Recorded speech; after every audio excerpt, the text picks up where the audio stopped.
Hi and hello to all future nursing officers. Friends, आज का हमारा टॉपिक है एनाटॉमी एंड फिजियोलॉजी। तो आइए चलिए देखते हैं एनाटॉमी है क्या। फ्रेंड्स, एनाटॉमी दो शब्दों से मिलकर बना है, जिसमें पहला शब्द है एना, जिसका मीन्स होता है अप, और दूसरा है टॉमी, जिसका मीन्स है process of cutting.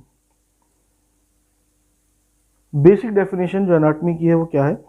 Anatomy is the science of the body structures and the relationship among them. यानी कि एनाटॉमी वो स्टडी है बॉडी के स्ट्रक्चर्स की और उनके रिलेशनशिप की, जो स्ट्रक्चर्स की आपस में होती है। नेक्स्ट है फिजियोलॉजी। इसी तरह फिजियोलॉजी भी दो शब्दों से मिलकर बना है, जिसमें पहला शब्द है फिजियो, जिसका मीन्स है नेचर, एंड दूसरा है लॉजी, जिसका मतलब होता है स्टडी। बेसिक डेफिनेशन फिजियोलॉजी की, it is the science of the body functions, that is how the body parts work. Friends, इसमें इट इज द साइंस, ये वो स्टडी है बॉडी फंक्शंस की। Physiology is the study of functions of the body या फिर functions of the structures of the body. Confuse मत होइएगा। Anatomy के अंदर anatomy is the science of the body structures and the relationship among them. फिर से बता रहा हूँ, यानी कि एनाटॉमी वो पढ़ाई है जिसको पढ़कर हम किसी भी पर्टिकुलर स्ट्रक्चर और उसके रिलेशंस के बारे में जानते हैं कि उस स्ट्रक्चर का आपस में क्या रिलेशन है। Whereas physiology is the science of body functions, example how the body parts work, that is. यानी कि फिजियोलॉजी वो पढ़ाई है जिससे हमें ये पता चलता है कि कोई पर्टिकुलर स्ट्रक्चर का क्या फंक्शन बनता है या वो क्या फंक्शन परफॉर्म करता है। आगे देखते हैं। For example, the study of liver is anatomy, whereas study of function of liver is physiology. तो यहाँ क्लियर हो गई बात। किसी पर्टिकुलर स्ट्रक्चर को पढ़ेंगे, उसके जो हमारे स्ट्रक्चर की जो भी कवरेज है, जो भी उसका लेयर्स हैं, जब हम उसके बारे में पढ़ते हैं तो वो एनाटॉमी होता है। और उस स्ट्रक्चर के फंक्शंस वो क्या परफॉर्म करता है, जैसे लिवर का बाइल डक्ट आता है, किससे बाइल फॉर्मेशन है, ये सब चीज़ें फिजियोलॉजी में आ जाती हैं। चलिए फ्रेंड्स, नेक्स्ट देखते हैं हम स्कोप ऑफ एनाटॉमी या फिर ब्रांचेस ऑफ एनाटॉमी। तो सबसे पहले हम देखते हैं एम्ब्रियोलॉजी। एम्ब्रियोलॉजी क्या है? The study of first 8 weeks of development after fertilization of human egg. यानी कि वो स्टडी जो ह्यूमन एग के फर्टिलाइजेशन होने के बाद 8 हफ्ते तक करी जाए, उसको एम्ब्रियोलॉजी कहते हैं। नेक्स्ट आता है developmental biology, study of the complete development of an individual from fertilization to death.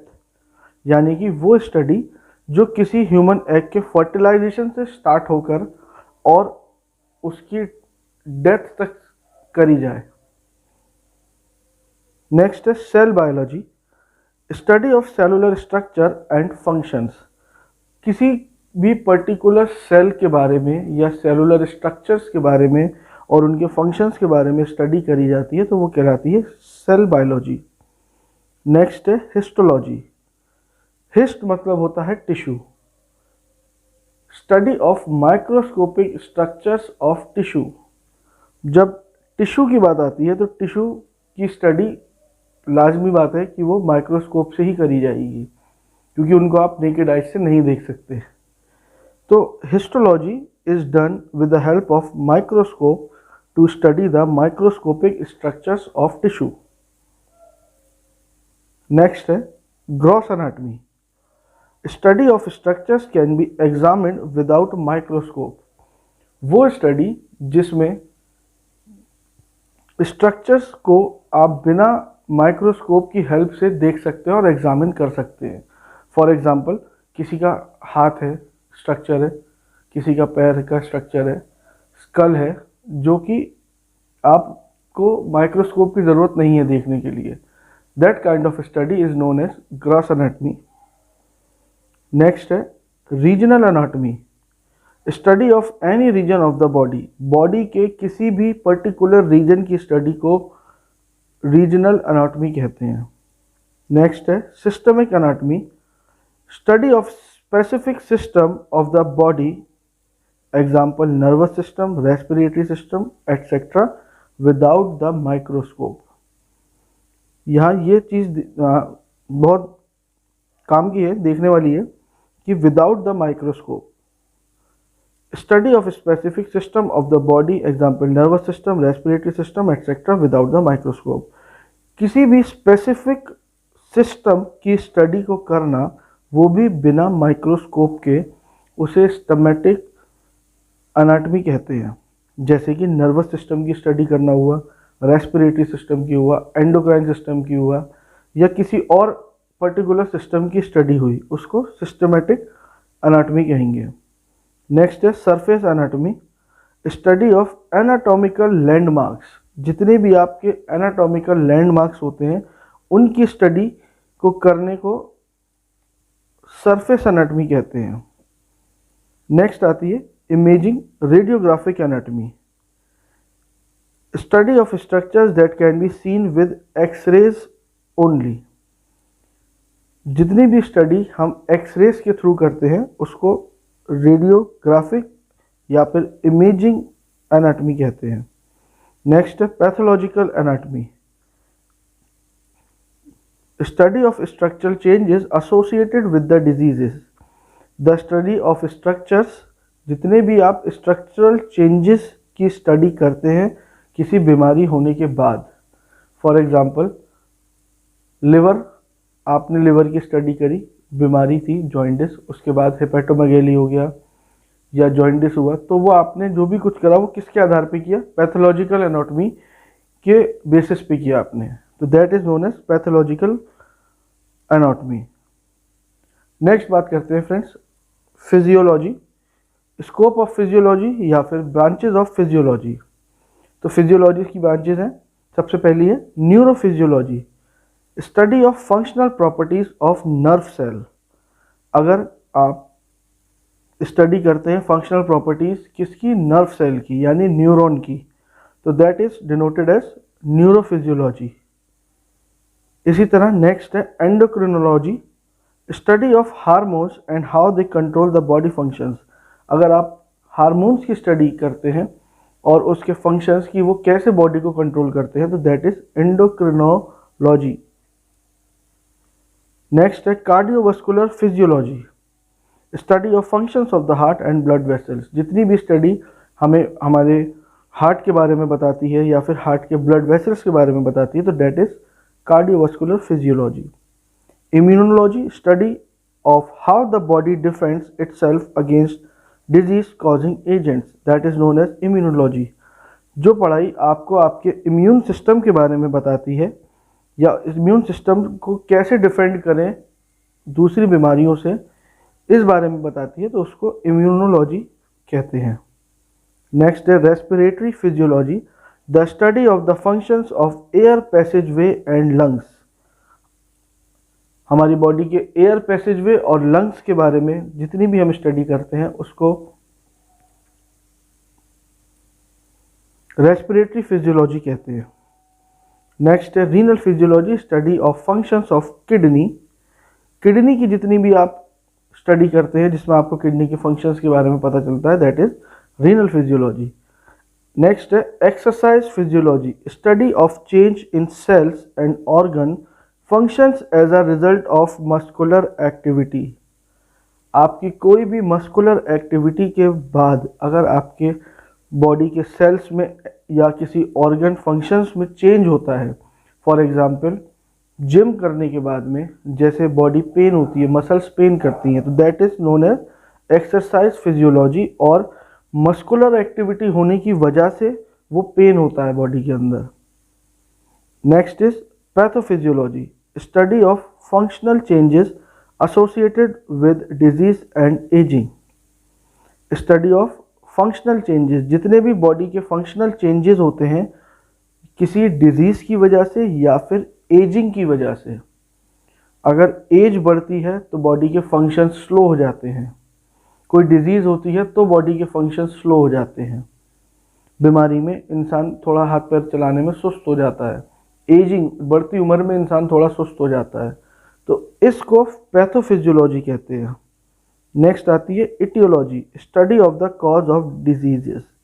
किसी भी पर्टिकुलर डिजीजेस या डिजीज के बारे में पढ़ने को इटियोलॉजी कहते हैं। Next friends, important medical terms. कुछ इंपॉर्टेंट टर्म्स हैं जो आपको आगे एनाटॉमी के अंदर कई जगह पर यूज़ करते हुए दिखेंगे या आपको आगे करने पड़ेंगे। फॉर एग्जांपल जैसे है AN, इसका मतलब होता है लैक ऑफ या फिर एब्सेंस, एग्जाम्पल अनीमिया। नेक्स्ट है एंटी, दैट इज अगेंस्ट, इसका मतलब है उसके against, example anti coagulant. Coagulant का एंटी अगेंस्ट क्या हुआ, एंटी कोगुलेंट। कार्ड, कार्ड का मतलब है हार्ट, एग्जाम्पल कार्डियक। एंडो का मतलब है इनसाइड, एग्जाम्पल एंडोसाइटोसिस। एक्सो का मतलब है outside, example exocytosis. Hyper, hyper का मतलब है एक्सेस या फिर अबव, एग्जाम्पल हाइपरटेंशन। हाइपो मतलब है अंडर या फिर बिलो, एग्जाम्पल हाइपोटेंशन। माइक्रो का मतलब है स्मॉल या फिर tiny, example micro organisms. Next है मेगा, मेगा का मतलब होता है लार्ज या फिर मैक्रो, एग्जाम्पल हेपेटोमेगाली। आइटिस का मतलब होता है इन्फ्लेमेशन, एग्जाम्पल अपेंडिसाइटिस। टैकी का मतलब होता है एक्सेसिवली फास्ट, एग्जाम्पल टैकीकार्डिया। ब्रेडी का मतलब होता है स्लो, एग्जाम्पल ब्रेडिकार्डिया। नेफ्रो का मतलब है किडनी या फिर एग्जाम्पल नेफ्रॉन। न्यूरो का मतलब होता है nerve, example neuron, neuralgia. Vaso का मतलब है वेसल या फिर उसका एग्जाम्पल हो गया वेसोकॉन्स्ट्रिक्शन। ये सारे वो टर्म्स हैं जो आपको एनाटॉमी के अंदर यूज़ करने पड़ते हैं, आपको मेडिकल लाइफ के अंदर इन टर्म्स को यूज़ करना पड़ता है। नेक्स्ट है ट्यूमर। ट्यूमर का मतलब होता है ओवर प्रोडक्शन ऑफ सेल, यानी कि किसी सेल का ज़्यादा बढ़ जाना एक जगह पर, दैट इज ट्यूमर। नेक्स्ट है medial. Medial structure near middle line of body. Lateral का मतलब होता है structure away from mid line of body. Proximal attachment near the limb. Distal attachment away from the limb. Anterior और या फिर vitriol, जिसका मतलब है फ्रंट। पोस्टीरियर या फिर डॉर्सल, जिसका मतलब है back. Superior part near head, inferior part near toe. So friends, ये कुछ इंपॉर्टेंट टर्म्स थे जिनको भी आपने देखा। अगर आपको वीडियो अच्छा लगा हो तो प्लीज़ इसको शेयर, सब्सक्राइब और कमेंट करिए। और फिर आपको बताना चाहूँगा नर्सिंग बाबा ऐप के बारे में। आप लोग उसको प्ले स्टोर से फ्री में डाउनलोड कर सकते हैं, और अगर आप हमसे लाइव क्लास लेना चाहते हैं तो आप हमारे नंबर पे हमें व्हाट्सअप मैसेज करके इन्फॉर्म कर सकते हैं और अपने बैच बता सकते हैं कि आप किस कोर्स में अपना या किस पर्टिकुलर सब्जेक्ट के लिए आप लाइव क्लास चाहते हैं। हमारा व्हाट्सअप नंबर है 8077722439। थैंक यू फ्रेंड्स, चलिए मिलते हैं अपने नेक्स्ट वीडियो के अंदर।